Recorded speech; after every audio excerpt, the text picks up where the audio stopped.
Don't judge a book by its cover. So a coworker gave me a bunch of books that his neighbor gave to him before he had to move out, and I was looking through the books, not thinking anything of them.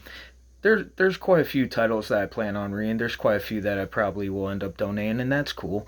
But one of the books that I kind of tossed to the side was called The Irish Sports Pages by Les Roberts. Now, as you can see, I just assumed it was about sports pages. And you see the newspaper, I didn't think anything of it. I just glanced at it, tossed it.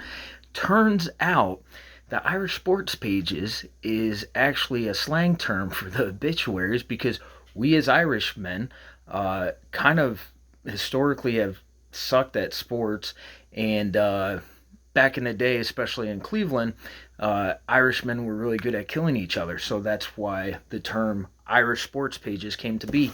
And so I did some digging, and turns out, and it's pronounced, as I learned, it's a Milan Jacovich mystery that takes place in Cleveland, which is where I live, just about. I know real Clevelanders will, oh, you live in the so. That's cool, dude. If I explain it to anyone else that is not in Northeast Ohio, and I say I'm halfway between Akron and halfway between Cleveland, I'm just going to say I'm near Cleveland. No one cares that I don't have an address in the city of Cleveland. I'm near Cleveland. Anywho, so I did some reading, and it turns out this is not the first book of the Milan Jacovich private detective series. This is Pepper Pike, which I finished, and it was outstanding. It was great, and the fact that there were so many different landmarks that I drive every other day or so. It was really cool to see Les Roberts, Chicago native, lived in Los Angeles, Southern California for a while, which is where I'm from.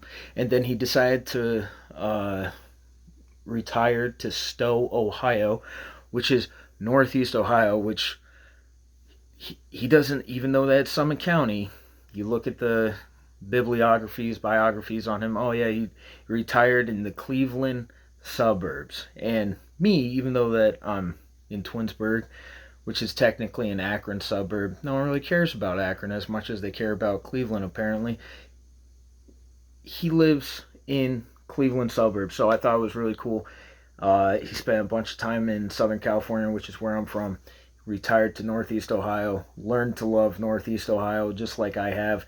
And it's good so far. So I'm going to be picking up on the next book, which I believe it's called Full Cleveland. And this one was a good one. I kind of got an inkling at the very beginning of how it was going to play out, but I didn't see how it was completely going to play out by the end. And I was actually pretty surprised. A lot of action in this, a lot of twists and turns. He's an ex-cop turned private eye, just like the Scudder series, which I'm a huge fan of.